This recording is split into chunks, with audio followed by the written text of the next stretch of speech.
दीपक शर्मा जी प्रतापगढ़ से जो हैं उन्होंने प्रश्न किया है, सरयू नदी की महिमा क्या है। सरयू जी का प्राकट्य मान सरोवर से हुआ है।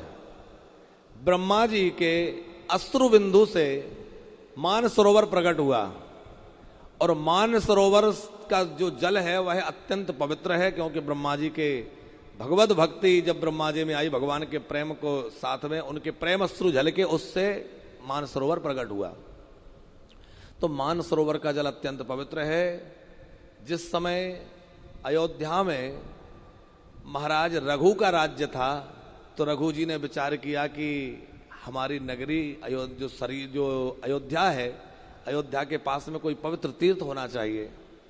तो उन्होंने कठोर तप किया और कठोर तप करके जो है उस सर से, कौन सा सर, मान सरोवर, सरोवर को सर भी कहते हैं, तो सर से जन्म हुआ इसलिए उसका नाम सरजू हुआ।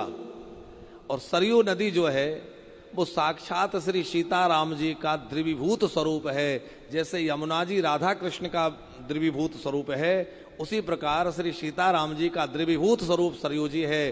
सरयू जी के स्नान तो ठीक है, दर्शन करने मात्र से व्यक्ति पाप मुक्त हो जाता है। और यदि कोई श्रद्धा पूर्वक 1 वर्ष तक सरयू जी का अवगाहन करता रहे वहां रह करके, तो वह आवागमन के चक्र से सर्वथा मुक्त हो जाता है।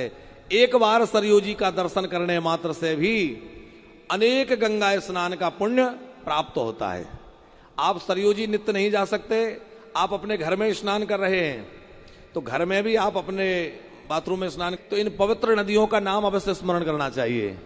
गंगा, यमुना, सरस्वती, नर्मदा, गोदावरी, कावेरी, इन पवित्र नदियों का नाम स्मरण करने से उन नदियों के स्नान का फल आपको घर में ही प्राप्त होता है। तो जाएं, ये बहुत अच्छा है, लेकिन आप घर में भी स्नान करें। तो स्नान के काल में इन पवित्र पुण्य नदियों का स्मरण अवश्य करना चाहिए।